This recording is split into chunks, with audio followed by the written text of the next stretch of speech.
আসসালামু আলাইকুম সবাইকে, আমি আনিকা তাসনিম। আজকে আমি তোমাদের দেখাবো যে কি করে আমরা আমাদের বস্তু জগতের বিভিন্ন জিনিস পরিমাপ করতে পারি। এই কথাটার অর্থ হলো, আমরা তো জানি যে আমাদের এই যে ভৌত জগৎটা আছে সেখানে দুই টাইপের রাশি থাকে, একটা হলো মৌলিক রাশি এবং আরেকটা হলো যৌগিক রাশি। মৌলিক রাশি যেগুলো যেমন দৈর্ঘ্য, প্রস্থ, উচ্চতা, সময়, ভর, এই যে জিনিসগুলো সেগুলো আমাদের বাস্তব জগতে পরিমাপ করে নিতে হয়। এরপরে যখন আমরা একবারেই মৌলিক রাশিগুলো পেয়ে যাই তখন আমরা বিভিন্ন সূত্র ব্যবহার করে তার যৌগিক রাশি দিয়ে বিভিন্ন ধরনের মান বের করি। যেমন কথার কথা, আমি কোনো একটা বস্তুর দৈর্ঘ্য পরিমাপ করলাম বা আমি কোনো একটা গোলাকার বস্তুর ব্যাস পরিমাপ করলাম, তাহলে সেখান থেকে আমি খুব ইজিলি ক্ষেত্রফল পেয়ে যেতে পারি, আয়তন পেয়ে যেতে পারি, বিভিন্ন ধরনের প্যারামিটার্স পেয়ে যেতে পারি। কিন্তু তার জন্য যে মৌলিক রাশিটা আমাকে বের করতে হবে সেটা কিন্তু আমাদের বাস্তবে করতে হবে। তো আমরা আজকে খুব বেসিক একটা ফিজিক্সের ল্যাব নিয়ে কথা বলবো। এটা আসলে আমাদের প্রথম সারির ল্যাবের অংশ। এখানে আমরা যেটা করব সেটা হলো, প্রথমে এই স্ক্রু কচটার সাহায্যে আমাদের সাথে থাকা এই কলমটা আছে তার ব্যাস পরিমাপ করব, এবং ব্যাস পরিমাপ করা শেষ হয়ে গেলে আমরা স্লাইড ক্যালিপার্সের সাহায্যে এই কলমটার যে লেংথ সেই লেংথটা পরিমাপ করব। তো তার আগে চলো আমরা একটু দেখে আসি এই যন্ত্রগুলোর ব্যাপারে আমাদের কি কি জানা জরুরি। তাহলে দেখো, খেয়াল করে এখানে আমরা আসলে যে যন্ত্রটা দেখতে পাচ্ছি সেটাই হচ্ছে কি আমাদের স্ক্রু কচ। তো স্ক্রু কচটা যদি আমরা একটু ভালো মতো খেয়াল করে দেখি তাহলে দেখবো যে আমাদের এখানে একটা বৃত্তাকার স্কেল থাকে। আমি হাতল দিয়ে যত পারি ইচ্ছা তত হচ্ছে আমি এটাকে ঘোরাতে পারি। এটা ঘোরালে যেটা হবে সেটা হলো, তোমরা নিশ্চয়ই দেখতে পাচ্ছ এখানে একটা সরলরৈখিক স্কেলও আছে, অর্থাৎ লিনিয়ার স্কেল। তো আমি যত হাতলটাকে ঘোরাবো তত লিনিয়ার স্কেল বরাবর হয় এদিকে যাবে অথবা এদিকে যাবে। তো এই যে জিনিসটা, এখান থেকে আমরা বলি যে স্ক্রু কচ আসলে দুই ধরনের স্কেলের সমন্বয় তৈরি, একটা বৃত্তাকার স্কেল এবং আরেকটা হচ্ছে রৈখিক স্কেল। আচ্ছা, খুব ভালো কথা, এই জিনিসটা আমরা বুঝলাম। এখন একটা জিনিস একটু খেয়াল করে দেখো। কথার কথা, এই যে আমরা যদি আমাদের এই ছবিটার দিকে ফোকাস করি তাহলে দেখব যে আমাদের যে স্ক্রু কচের লিনিয়ার স্কেল আছে তার ঠিক মাঝ বরাবর আসলে এই 70 যে দাগটা আছে সেটা লাগানো। ওকে, তো এখন যতই আমি হাতল ঘোরাবো তত কিন্তু আমি খেয়াল করে দেখব যে এই জিনিসটা আট পিচ করছে। আমি একবার ঘোরানো হলে আমার যে পরিমাণে বৃত্তাকার স্কেলে সরণ হয় সেটাকে আমি বলে থাকি হচ্ছে পিচ। তো সাধারণত আমরা বাজারে আসলে যে ধরনের স্কেল পাই সেগুলোতে হয় দেখা যায় যে একবার ঘোরালে সেটা 1 মিলিমিটার দূরত্ব অতিক্রম করে। অর্থাৎ আমি যদি এটাকে একবার ঘোরাই তাহলে হয় দেখব যে এটা, এই যে এটা যদি 40 হয়ে থাকে তাহলে এটা হয়ে যাবে 41, 42, 43, 44। তো আমি যদি একবার ঘোরাই তাহলে হয় 44 থেকে 43 হবে, আর উল্টা দিকে ঘোরালে হয়তো 44 থেকে 45 হবে। অর্থাৎ এই ট্রানজিশনের মধ্যে এরা থাকে। এটা আমরা যখন প্র্যাকটিক্যাল করবো তখনই দেখতে পাবো, বাট ইউজুয়ালি এদের মাঝে ডিফারেন্সটা হয়ে থাকে 1 মিলিমিটার।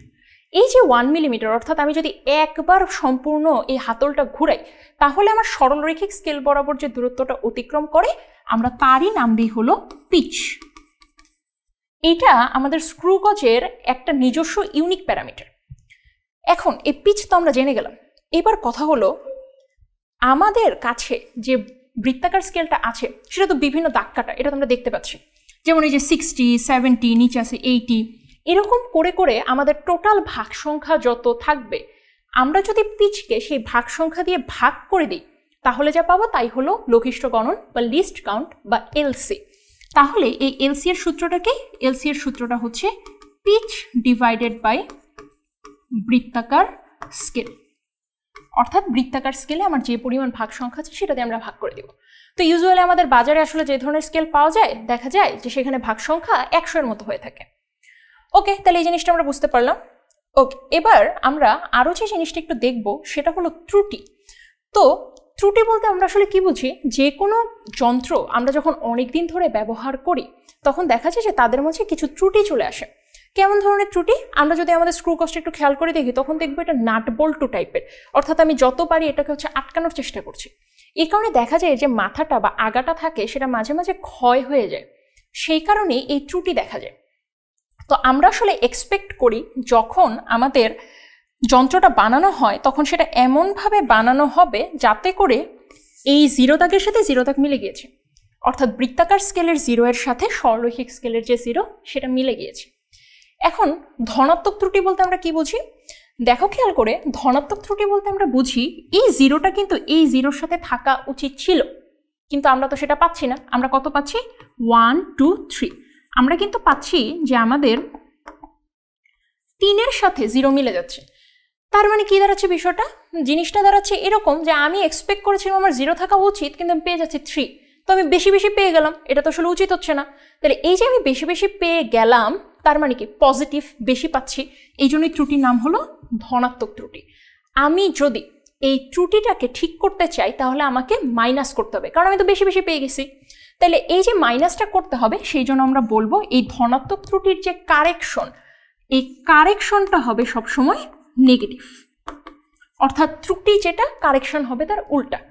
একইভাবে যদি আমরা এখন ঋণাত্মক ত্রুটির ব্যাপারটা বোঝার চেষ্টা করি, তাহলে দেখব যে আমার 0-র সাথে 0 পাওয়ার কথা ছিল, কিন্তু আমি কি পাচ্ছি দেখো তো, -1, -2 পেয়ে যাচ্ছি। অর্থাৎ আমার যা পাওয়ার কথা ছিল আমি তার চেয়ে কম পেয়ে যাচ্ছি। তো আমাদের ফিজিক্সের দৃষ্টিতে এটাও কিন্তু একটা ত্রুটি। তো যেহেতু আমরা কম পাচ্ছি, সেই জন্য আমাদের এই ত্রুটির নাম হলো ঋণাত্মক ত্রুটি। তা আমি যদি এটাকে কারেকশন করতে চাই তাহলে কি করব? সেই কারেকশনটা হবে পজিটিভ, অর্থাৎ এটার উল্টাটা।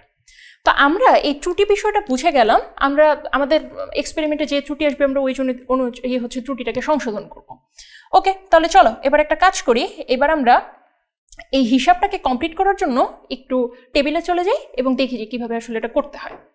তো আমাদের টার্গেট কী ছিল? আমরা স্ক্রু গজের সাহায্যে কলমের যে ব্যাস আছে সেটা পরিমাপ করব। তাহলে এই যে খেয়াল করে দেখো, আমি হচ্ছে এই যে যতই হচ্ছে হাতল ঘোরাচ্ছি তত দেখা যাচ্ছে সরলরৈখিক স্কেল বারবার বের হয়ে যাচ্ছে। আবার আমি যদি উল্টা দিকে ঘুরাই তাহলে দেখবো সরলরৈখিক স্কেলটা আবার বন্ধ হয়ে যাচ্ছে, পাশাপাশি আমার এই যে থ্রেডটা আছে সেটাও বন্ধ হয়ে যাচ্ছে। আচ্ছা, তো প্রথমে আমরা একটা কাজ করি, আমরা আগে বোঝার চেষ্টা করি এটার পিচটা কত। তো পিচ বের করার জন্য আমি যেটা প্রথমে করলাম সেটা হলো এই যে 0 দাগের সাথে খেয়াল করে দেখো, 0 দাগটা একদম মিলিয়ে দিলাম। তাহলে এই যে 0 দাগের সাথে 0 দাগটা যে মিলিয়ে দিয়েছি, এবার আমি একে একবার ঘোরাবো, অর্থাৎ আবার 0-তে নিয়ে আসবো। তো এবার যদি আমরা একটু খেয়াল করে দেখি তাহলে এখানে আমাদের লাইনটা কত হবে? 0, 1, 2, 3। তো এখানে হচ্ছে 3, 4, এখানে হচ্ছে 4-এ দাগটা আছে। আমি এক্সপেক্ট করছি আমি একবার ঘোরালে হয় সেটা 3-তে যাবে অথবা 5-এ যাবে, কি হবে সেটা একটু দেখি। তাহলে 0 থেকে আমি আবার ঘুরিয়ে হচ্ছে আবার 0-তে নিয়ে আসলাম। তোমরা নিশ্চয়ই খেয়াল করে দেখেছো যে সরলরৈখিক স্কেলে এখন 3 নাম্বার দাগ দেখাচ্ছে, অর্থাৎ আগে ছিল 4, আমি একবার ঘোরানোর পরে হয়ে যাচ্ছে 3। তার মানে আমি যখন সম্পূর্ণ একবার ঘোরাচ্ছি তখন আমাদের সরলরৈখিক স্কেল বরাবর 1 মিলিমিটার সামনে আগাচ্ছে। তার মানে আমাদের পিচ আসলে 1 মিলিমিটার। এবার আমরা একটু ওলট পালট করে দেখি তো যে আমাদের আসলে এখানে ভাগ সংখ্যা কয়টা। খেয়াল করলে দেখবো 90 এর পরে 0 চলে এসেছে। 90 এর পরে 0 মানে কি বলতো? 90 এর পরে 0 মানে হচ্ছে আসলে 0-র জায়গায় 100 একটা আরেকটার উপরে হচ্ছে আপতিত হয়েছে। অর্থাৎ আমরা যখন কোনো চক্র বা কোনো বৃত্ত নিয়ে কথা বলি তখন আমাদের ending point are starting point কিন্তু এক হয়। তার মানে আমাদের বৃত্তাকার স্কেলের ভাগ সংখ্যা হচ্ছে 100। তাহলে আমরা পিচ পেলাম 1 মিলিমিটার, আমাদের বৃত্তাকার স্কেলের ভাগ সংখ্যা আমরা পেলাম 100। ওকে, ডান, এই জিনিসটা আমরা বুঝে গেলাম। এবার আসো আমরা একটা কাজ করি, আমরা আমাদের যে কলমটা আছে সেই কলমটাকে একটু আটকে ফেলি।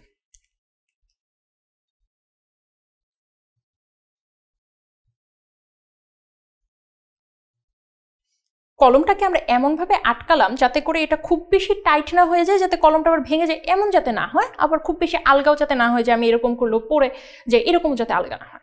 তাহলে এই জিনিসটা করার পরে এবার আমি একটু দেখি আমার রিডিংগুলো কী কী এসেছে। প্রথমত আমি যে জিনিসটা বুঝতে পারছি যে আমার 43 নাম্বার দাগের সাথে সরলরৈখিক স্কেলটা মিলে গিয়েছে।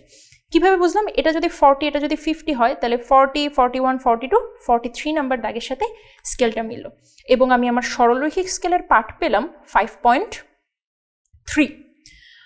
তো ওকে, সব কিছু আমরা মোটামুটি বুঝলাম। তো একটা জিনিস তোমরা নিশ্চয়ই জানো যে ফিজিক্সে আমরা আসলে যতবার এক্সপেরিমেন্ট করি, যত কিছুই করি, তত কি হয়, যত আমরা করব, আমরা যত গড় করব তত আমরা অ্যাকুরেসি বেশি পাবো। তো যেহেতু একবার আমি তোমাদের এক্সপেরিমেন্টটা দেখিয়েছি এজন্য আর করলাম না, আমি একটা অলরেডি করে রেখেছি।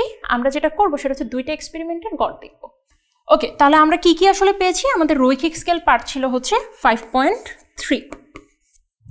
আমাদের বৃত্তাকার স্কেলের যে রিডিং সংখ্যা, যেটা বৃত্তাকার স্কেলের রিডিং চলে এসেছিল হচ্ছে 43। প্রসঙ্গ লাইনে বৃত্তাকার স্কেলের বিভাগের সংখ্যা।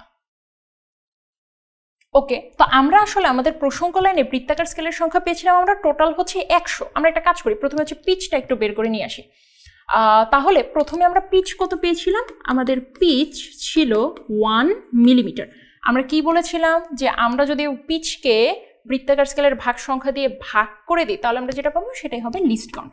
তাহলে একটা কাজ করি, আমরা যদি এই পিচকে 100 দিয়ে ভাগ করে দিই তাহলে আমরা পেয়ে যাই 0.01 মিলিমিটার। এটাই হচ্ছে কি আমাদের লিস্ট কাউন্ট। ওকে, তাহলে আমরা এখন সম্পূর্ণ স্কেলের পার্টটা একটু বের করি। তো আমাদের ফর্মুলাটা আসলে কি? আমাদের ফর্মুলাটা ছিল যে ব্যাস ইজ ইকুয়াল টু রৈখিক স্কেল পার্ট প্লাস লঘিষ্ঠ গুণন বা লিস্ট কাউন্ট। সো আমি এলসি লিখলাম ইনটু আমাদের যে বৃত্তাকার স্কেলের রিডিং সেটা, তাহলে ইনটু বৃত্তাকার স্কেল। তো এটা বৃত্তাকার স্কেলের রিডিং। তাহলে আমি যখন সম্পূর্ণ স্কেল পার্টটা বের করবো আমার কি কি আসে? রৈখিক স্কেলের পার্ট কত? 5.3, লিস্ট কাউন্ট কত? 0.01, ইনটু বৃত্তাকার স্কেলের রিডিং কত? 43। তাহলে এবার আমরা একটা কাজ করি, আমরা একটু করে ফেলি যেটা কত আসে। তাহলে 5.3 প্লাস 0.01 ইন্টু 43, এটা চলে আসছে আমাদের 5.73। 5.73 চলে আসলো। তো আমরা যদি একটু খেয়াল করি আমাদের কিন্তু বৃত্তাকার স্কেলের 0 দাগের সাথে 0 দাগ মিলে গিয়েছিল, তার মানে আমাদের কিন্তু কোনো ত্রুটি ছিল না। এই জন্য আফটার সংশোধন আসলে এটা 5.73 ছিল, এটা 5.73 থাকবে, আমাদের কোনো সংশোধন এখানে হবে না। তো তোমাদেরকে আমি বলেছিলাম যে আমি এরকম করে আরও হচ্ছে নিজের রিডিং নিয়েছি। তাহলে আমার রিডিংগুলো একটু আমি লিখে ফেলি যেটা আমি করেছিলাম। সেটা হচ্ছে এটা চলে এসেছিল 5.3, এটা চলে এসেছিল 42। তাহলে এটা কত আসে একটু দেখিনি। এটা চলে আসে হচ্ছে 5.3 প্লাস 0.01 ইন্টু 42, তাহলে এটা চলে আসছে 5.72। তাহলে যেহেতু আমাদের কোনো সংশোধন নেই এই জন্য সংশোধনের পরে এটা 5.72 হয়ে যাবে। তো এখন আমরা আসলে কি করব? এখন আমরা যেটা করব সেটা হচ্ছে এই দুটোকে গড় করে ফেলবো। তো 5.73 এবং 5.72কে আমরা এভারেজ করে ফেলবো। তো আমাদের ডেটা পয়েন্ট কয়টা? 2টা। তাহলে একটা কাজ করি, আমাদের গড়ের ফলে যেটা আসে সেটা হলো 5.73 প্লাস 5.72 ডিভাইডেড বাই 2। তাহলে আসলে একটা কাজ করে আমরা এটাকে একটু গড় করে ফেলি।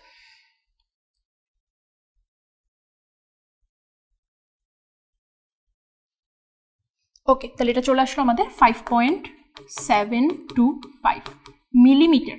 কারণ আমাদের স্ক্রু গজ অনেক ছোট, তোমরা দেখেছো, তো এটা মিলিমিটার এককে চলে আসে। তো আমরা যেটা করতে পারলাম সেটা হচ্ছে স্ক্রু গজের সাহায্যে পুরো হিসাব নিকাশটুকু করে ফেলাম। তো আমাদের এখন কিন্তু ভার্নিয়ার ক্যালিপার্স বাকি আছে। তাহলে চলো আমরা ভার্নিয়ার ক্যালিপার্সের আগে একটু থিওরিটা বুঝে নিই, এরপরে হচ্ছে আমরা বাকি কাজটুকু টেবিলে গিয়ে করবো। আচ্ছা, তাহলে দেখো আমাদের ভার্নিয়ার ক্যালিপার্সটা দেখতে হচ্ছে এই ধরনের। এটা হচ্ছে স্লাইড ক্যালিপার্স। এই স্লাইড ক্যালিপার্সের যে মূল স্কেল, এটা আমরা এই যে বাজারে যেমন স্কেল কিনতে পারি ওরকম স্কেল, সাথে দেখো ছোট ছোট দুটো স্কেল লাগানো থাকে। এই যে একটা এরকম দেখে মনে হয় যে মানে কোনো একটা শার্কের যে দাঁত আছে সেটার মতো লাগে দেখতে। তা আমাদের যে এই যে ছোট স্কেলটা আছে সেটার নামই হচ্ছে ভার্নিয়ার স্কেল। একটা ভার্নিয়ার স্কেল একটা মূল স্কেল বা মেইন স্কেল বা বড় স্কেলের সাথে লাগালে যেটা হয় সেটাকে আমরা বলি স্লাইড ক্যালিপার্স, কারণ এটাকে আমরা স্লাইড করতে পারি। তো আমাদের কাজ হচ্ছে আমরা ফার্স্টে কি করব? আমরা ফার্স্টে হচ্ছে আমাদের কলমটা এমনভাবে দুইটার মাঝে আটকিয়ে দেব যাতে কোনো নড়চড় না হয়। এখন আমাকে কিছু জিনিস একটু খেয়াল করতে হবে। সেটা হলো, তোমরা একটু খেয়াল করে দেখো, এটা 0 থেকে 10 পর্যন্ত দাগ কাটা। এখন 0 থেকে 10 পর্যন্ত দাগ কাটা, সে কথার কথা আমি যদি এটাকে 1 ধরি, 1, এটা তাহলে 2, এটা 3, 4, 5, 6, 7, 8, 9, 10। ওকে, আচ্ছা এখন দেখো তো একটা জিনিস খেয়াল করে, এই যে 4 নাম্বার লাইনের কথা একটু চিন্তা করো। 4 নাম্বার লাইন খেয়াল করে দেখো, এই 4 নাম্বার লাইনটা কিন্তু পুরো ছোট স্কেলের সাথে বড় স্কেল পুরো মিলে গিয়েছে। তাহলে বড় স্কেলের সাথে ছোট স্কেলের যে পয়েন্টটা মিলে যাবে সেটার আমরা একটা নাম দিই, আমরা সেটা নাম দিই হচ্ছে ভার্নিয়ার সমপাতন। তাহলে আমরা এটা নাম দিব হচ্ছে ভার্নিয়ার সমপাতন। বিজ্ঞানী পিয়েরে ভার্নিয়ারের নাম অনুসারে এই সমপাতনের বিষয়টা এসেছে, বা ভার্নিয়ার কোইন্সিডেন্স যেটা সেটা। আচ্ছা, আমাদের আরেকটা জিনিস একটু বের করতে হবে, সেটা হচ্ছে যে একটা ভার্নিয়ার স্কেলের 1 ভাগের দূরত্ব ন্যূনতম যত, এই যে 1 ভাগের দূরত্ব 0, 1, 2, 3 এরকম করে, সেটাকে আমরা যেটা করব সেটা হলো স্কেলের যে দাগ সংখ্যা আছে সেটা দিয়ে আমরা ভাগ করে দেব। তাহলে সেটা করলে আমরা যে জিনিসটা পাবো সেটা নাম হবে হচ্ছে ভার্নিয়ার কনস্ট্যান্ট। তাহলে আমাদের ভার্নিয়ার কনস্ট্যান্টের সূত্রটা কি? ভার্নিয়ার কনস্ট্যান্টের সূত্র হচ্ছে যে 1 ঘরের দূরত্ব ডিভাইডেড বাই টোটাল দাগ সংখ্যা যেটা সেটা। এটা হচ্ছে কি আমাদের ভার্নিয়ার কনস্ট্যান্ট বা ভিসিআর যে মানটা সেটা। তো ওকে, এটা এই যে আমরা বুঝে ফেললাম। এবার আমাদের কাজ হচ্ছে গিয়ে আমরা এখন একটু টেবিলে চলে যাব এবং গিয়ে দেখি যে আসলে কি কি জিনিসগুলো আমরা পাই। এরপরে আমরা হচ্ছে এই জিনিসটা ফিল আপ করব। ওকে, তাহলে খেয়াল করে দেখো, এই হচ্ছে কি আমাদের স্লাইড ক্যালিপার্স। তো এটা যখন আমরা ব্যবহার করব তখন আমাদের একটু সাবধানে ব্যবহার করতে হবে, কারণ এই যন্ত্রটার মাঝে আসলে বেশ কিছু চোখা অংশ আছে। আর সাধারণত নতুন যে স্কেলগুলো থাকে সেগুলো বেশ টাইট থাকে, বারবার ব্যবহার করা হলে দেখা যায় যে এগুলো মোটামুটি ফ্লেক্সিবল হয়ে যায়, স্লাইড সুন্দর মতো কাটতে পারে। ওকে, তাহলে আমরা একটু ভালো মতো খেয়াল করি এখানে আমরা কি কি জিনিস দেখতে পারবো। প্রথমত খেয়াল করে দেখি আমাদের যে স্লাইড ক্যালিপার্সটা আছে সেখানে আসলে দুই টাইপের দাগ আছে, একটা হচ্ছে ইঞ্চিতে এবং আরেকটা হচ্ছে সেন্টিমিটারে। তো আমরা যেহেতু এসআই পদ্ধতিতে কাজ করছি এই জন্য আমাদের মূল যে ফোকাসটা সেটা সেন্টিমিটারে হবে, ইঞ্চিতে হচ্ছে সেটা ব্রিটিশ একক। তো এটা করা যায়, বাট ওটা আমরা আজকের এক্সপেরিমেন্টে দেখবো না। তো এই যে সেন্টিমিটারটা যে আমরা দেখবো, খেয়াল করে দেখি যে 0, 1, 2, 3 এরকম করে সেন্টিমিটার দেওয়া আছে, এবং খেয়াল করলে দেখবো প্রতিটা সেন্টিমিটার 10টা ভাগে ভাগ করা, অর্থাৎ এই ছোট্ট ছোট্ট একটা ভাগের দৈর্ঘ্য হচ্ছে 1 মিলিমিটার। তো আমি তোমাদেরকে বলেছিলাম যে আমাদের এই ছোট স্কেলের কাজ হচ্ছে গিয়ে যে আমরা আরও বেশি সূক্ষ্মভাবে মাপবো। তো যেহেতু আমরা আরও বেশি সূক্ষ্মভাবে মাপতে চাই, এই জন্য যদি ছোট স্কেলের দৈর্ঘ্য 1 মিলিমিটার হয় সেটা তো কোনো কাজ হলো না, তাই না? তাহলে এই জন্য আমরা খেয়াল করলে দেখবো যে আমাদের ছোট স্কেল যখন আমরা লাগাই তখন দেখব একের সাথে কিন্তু এখানেও কিন্তু 10টা দাগে হচ্ছে কাটা, কিন্তু যতক্ষণে আমার মূল স্কেলটা 9টা দাগ অতিক্রম করেছে ততক্ষণে দেখা গিয়েছে আমার ছোট স্কেলটা 10টা দাগ অতিক্রম করে ফেলেছে, অর্থাৎ ছোট স্কেলের পরিমাপটা কিছু হলেও কম। তা আমরা যেটা করবো যে এদের দুজনের মাঝে যে পার্থক্যটা সেটাকে আমরা ওই 10 দিয়ে ভাগ করে দেবো। 10 হচ্ছে আমাদের মূল স্কেলের যে ভাগ সংখ্যা সেটা। তাহলে এই জিনিসটা থেকে আমরা ভার্নিয়ার কনস্ট্যান্ট পেয়ে গেলাম। এবার আসলে একটা কাজ করি, আমরা এটাকে একটু বসানোর চেষ্টা করি। তো বসানোর জন্য আমাদের ঠিক আগের মতো বসাতে হবে, অর্থাৎ খুব বেশি টাইটও করা যাবে না, আবার খুব বেশি আলগাও করা যাবে না।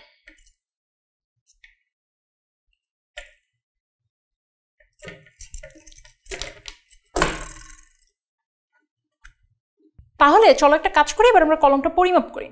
তো এই যে হচ্ছে কলমটা আমরা লাগিয়ে ফেললাম।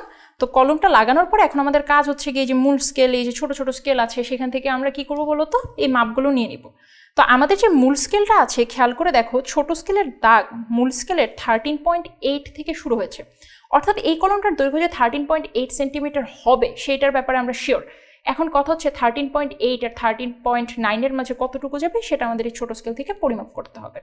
তো সেটা আমরা কিভাবে পরিমাপ করতে পারি, তোমরা যদি একটু খেয়াল করে দেখো তাহলে দেখবে আমাদের ভার্নিয়ার সমপাতন, অর্থাৎ বড় স্কেলের সাথে ছোট স্কেলের 5 নাম্বার দাগটা একদম পুরোপুরি মিলে গিয়েছে। তার মানে আমাদের ভার্নিয়ার সমপাতন হচ্ছে 5। তাহলে এই যে পুরো যে জিনিসগুলো আমাদের জানা দরকার ছিল এক্সপেরিমেন্ট থেকে সেটা আমরা জেনে ফেললাম। এখন আমাদের কাজ হচ্ছে গিয়ে বাকি হিসাবটুকু এখান থেকে করে ফেলা। তো যেটা বলছিলাম, তাহলে আমরা আমাদের প্রধান স্কেল রিডিং আসলে কত পেয়েছি কিন্তু হচ্ছে 13.8, এবং এই এককটা কিন্তু সেন্টিমিটার, এটা কিন্তু আমাদের একটু মনে রাখতে হবে। এবার হচ্ছে ভার্নিয়ার সমপাতন আমরা পেয়েছি হচ্ছে 5, অর্থাৎ 5 নাম্বার দাগের সাথে পুরোপুরি মিলে গিয়েছিল। এখন কথা হচ্ছে আমাদের একটু ভার্নিয়ার কনস্ট্যান্টটা বের করতে হবে, তো সেটা একটু দেখে আসি। তো ভার্নিয়ার কনস্ট্যান্ট হচ্ছে যে আমাদের প্রধান স্কেলের 1 ভাগের যে ঘরটা সেটা ছিল হচ্ছে 1 মিলিমিটার, আর ভার্নিয়ার স্কেলের টোটাল দাগ সংখ্যা ছিল হচ্ছে 10। তাহলে এইটাকে যদি আমরা ভাগ করে দিই 0.1 মিলিমিটার পেয়ে যাই। খেয়াল করে দেখো আমার এটা কিন্তু সেন্টিমিটার এককে আর এটা কিন্তু মিলিমিটার এককে, তাহলে কোনো একটাকে আমার চেঞ্জ করে নিতে হবে। তো আমরা একটা কাজ করি, আমরা এই 0.1 মিলিমিটারকে 0.01 সেন্টিমিটার লিখে ফেলি, তাহলে আমরা সেন্টিমিটার এককে পেয়ে যাই। এবার আমাদের কাজ হচ্ছে সম্পূর্ণ স্কেল পার্টটা বের করা। তো সেটা হচ্ছে হুবহু স্ক্রু গেজের মতোই সূত্র, অর্থাৎ আমাদের সূত্রটা হচ্ছে প্রধান স্কেল রিডিং প্লাস ভার্নিয়ার সমপাতন ইন্টু এই যে আমি যে ভার্নিয়ার কনস্ট্যান্ট যেটা পেলাম আর কি সেটা। তাহলে আমরা সম্পূর্ণ স্কেল পার্ট কত পাই, 13.8 প্লাস 5 যেটা হচ্ছে ভার্নিয়ার সমপাতন ইন্টু 0.01 যেটা সেটা। তাহলে এবার আমরা একটু বের করে ফেলি। তাহলে 13.8 প্লাস 5 ইন্টু 0.01, এটা চলে আসছে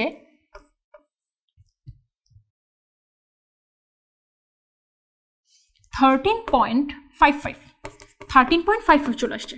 আমি ভুল করে সংশোধনটা লিখে ফেলেছিলাম, তো ওইটাও ঠিকই আছে কারণ আমাদের তো আসলে কোনো ত্রুটি ছিল না।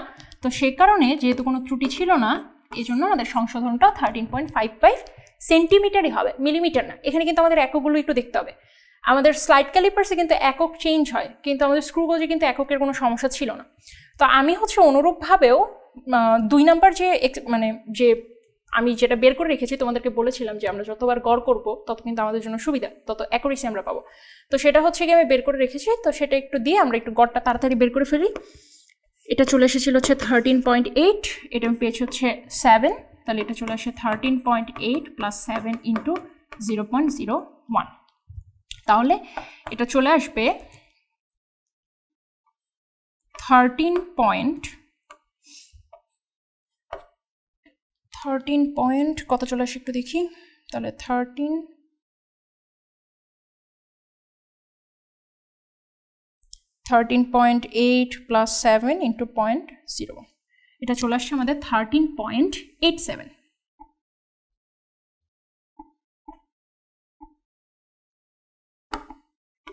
তাহলে 13.87, এটা চলে আসলো 13.87। ওকে, তাহলে একটা কাজ করে ফেলি, আমরা এখন এটা গড় করে ফেলি। তাহলে 13.55 প্লাস 13.87 ডিভাইডেড বাই 2, এটা আমরা এখন বের করে ফেলবো। 13.87 প্লাস 13.55 ডিভাইডেড বাই হলো 2, এটা চলে আসলো 13.71 এবং একক কি সেন্টিমিটার। অ্যান্ড এটাই কিন্তু আমরা আসলে এক্সপেক্ট করেছিলাম, যেহেতু আমাদের কলমটা বেশ বড় ছিল, সো সেন্টিমিটার এককে চলে আসলো।